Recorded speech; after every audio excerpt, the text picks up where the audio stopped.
Hi, my name is Aubrey Popple, and today I'm going to be discussing how to meet the needs of 21st century learners amidst discontinuity of educational services, specifically related to the COVID-19 crisis. So the idea that access to a quality education means growth and a deeper strengthening of the development of our country. It's really the foundation of the public education system. But accessing the public education and quality education during the pandemic really helped to identify some inequities in regards to access and led to some discontinuity of education throughout the country.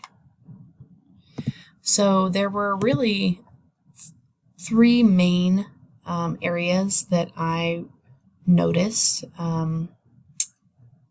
as part of the pandemic that really had some discontinuity, and a couple of those were cleared up pretty quickly. So the three main areas that I wanted to discuss were the curriculum and instruction piece, counseling services and therapeutic services, and then school nutrition services. Pretty early on, I'm very fortunate to work in a district that has some pretty forward thinking and resource teams and design teams in place that include people from all across the school district that could really kind of troubleshoot some of these concerns early on. And so as far as counseling services, we scheduled and in place, put a procedure in place to make sure that our students receiving counseling services and student assistance, as well as any therapeutic services or IEP or ESS needs, were really in place right away, as well as the resources needed to help provide access to our students. And school nutrition went into place right away, and it still is continuing. So the governor has made it so that school nutrition is provided to all students through the end of June, I believe, this year. So we don't have to worry about, everybody's on free and reduced and whatnot for now. So, and at the beginning of the pandemic, there was a bus system set up right away to make sure that was delivered to all the students in the neighborhoods, as well as pickup places for at the schools. So we really utilized our logistics that we have in place and put those staff members, kept them staffed, the bus drivers, and really utilized them to make sure that we were delivering not just food, but also whatever resources were needed via the bus routes. So with that being said, my main focus was on the curriculum instruction. And so I really wanted to focus through my capstone project, trying to really identify these tensions around curriculum and instruction that caused access and discontinuity for our students as we talk about the curriculum piece. And so I really wanted to do some research about online learning and figure out, as everybody transitioned at all grade levels to an online platform, what would that look like? And what are the perceptions of the main stakeholders? In this case, it's the students and the teachers who are using that every day. What are the main tensions or changes or things that cause this discontinuity? And the three main tensions that I identified, well, first, let me back up. So I did a huge study.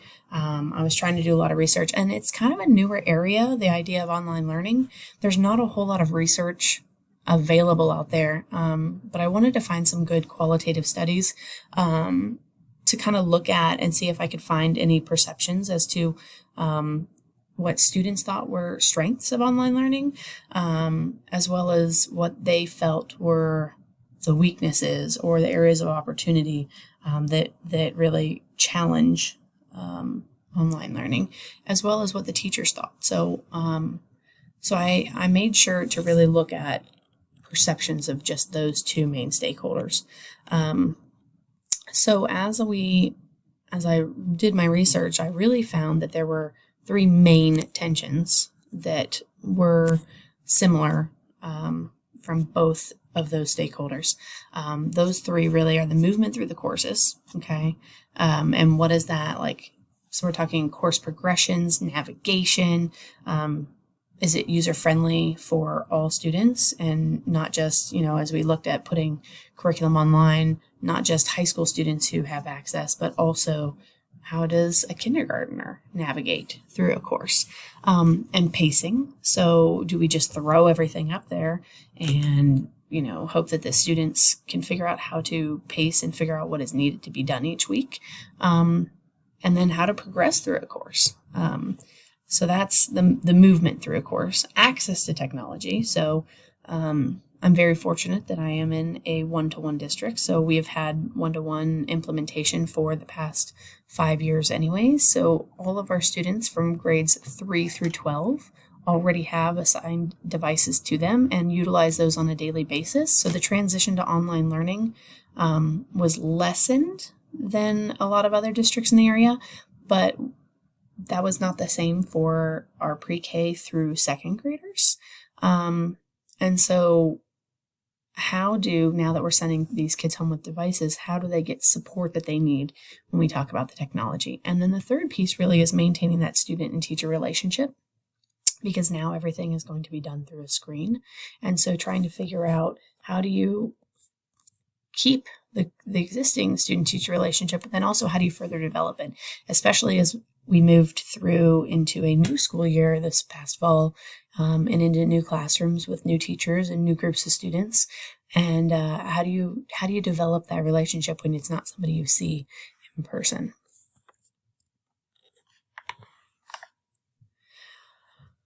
So as I was doing further research, the main concerns, or how do I determine what is needed, is to make sure that we have technology equity for all.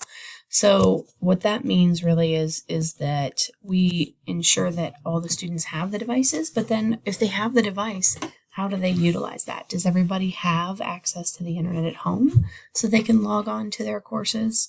Does everybody, if not, have internet access at home? Do we have a location that they could go to?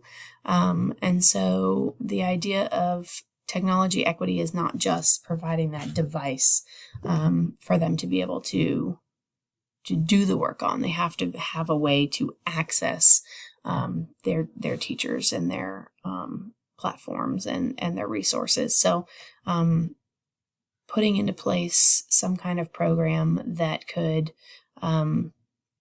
ensure that was a huge piece. The next piece that I would say needed to really come into play was the continuity of learning management systems. So the LMS is crucial to housing all of these resources and making sure that it's user-friendly and easy to navigate.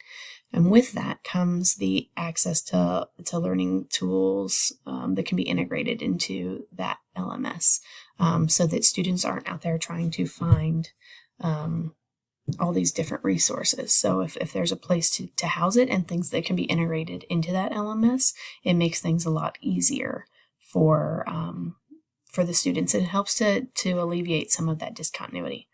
And the last piece is really, as far as that student-teacher relationship as well, and the student-student relationship, is to allow for open access for communication.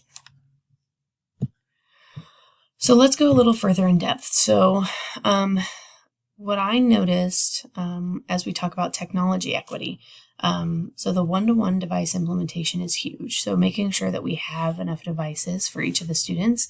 And like I said before, we have a 3 through 12 one-to-one policy, but we had to quickly identify how our pre-K through second graders were going to access their curriculum. So fortunately, we did have classroom sets across the district of iPads and other devices. So we were able to allocate a lot of those devices to students and make sure that they had access to those. We also sent out paper packets and reading materials and whatnot that went out onto the bus routes. So not only were our buses delivering meals and food to all of our students, but they were also providing teacher resources and school resources and supplies out to students as well. Another thing is the Wi-Fi. So now that you've got the devices and a way for the students to access it, they actually have to be able to access it. So putting up Wi-Fi hotspots around our schools, and so that kids could come to the neighborhood schools and access the school network by sitting in their car in their parking lot, or coming to the playground and sitting on the playground equipment or the picnic tables outside in the shelters, and putting those as well at the community center so that they do have Wi-Fi hotspots that they could go to, or even be outside with their devices to be able to access those Wi-Fi hotspots, was a huge implementation piece for our technology department. I also think that there needs to be a partnership with the local internet providers.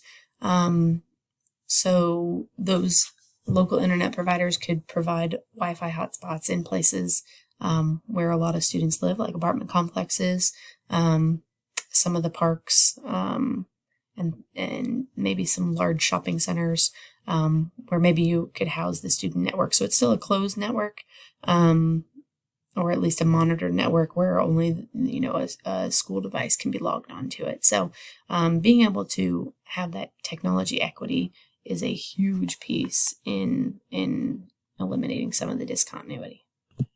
The second thing, or really the main portion, that I think is important is the continuity of a learning management system. So making sure that whatever platform your district chooses to house everything, this is really like the electronic filing cabinet, or like the electronic teacher, really.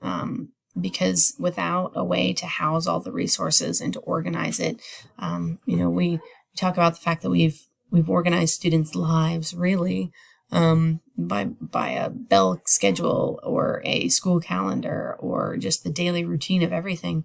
We've managed that, for 14 years of students' lives.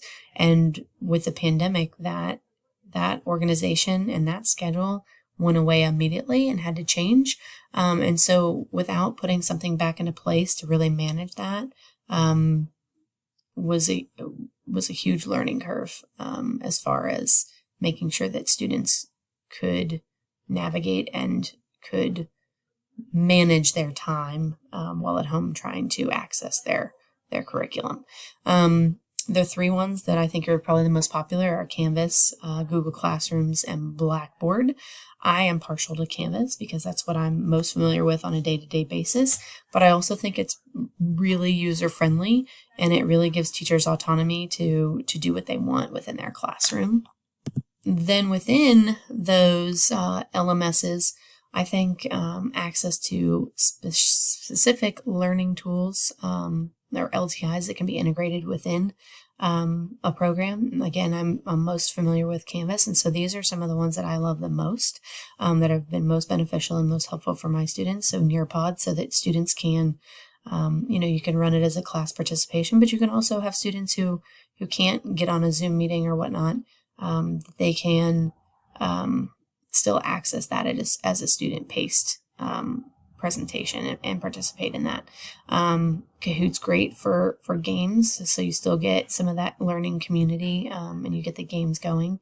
OneNote is great for organizing student notebooks.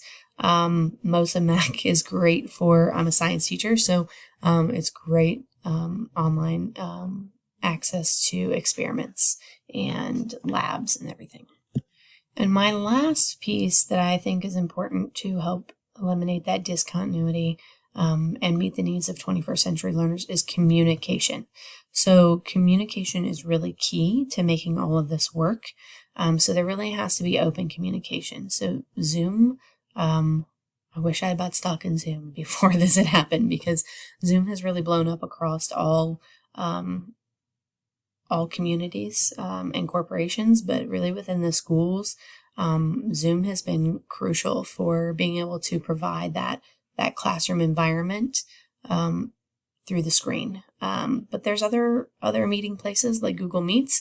Another great tool is to use something like a Padlet or Today's Meet, where kids, while you're in a class, can organize their thoughts and share those thoughts within the classroom.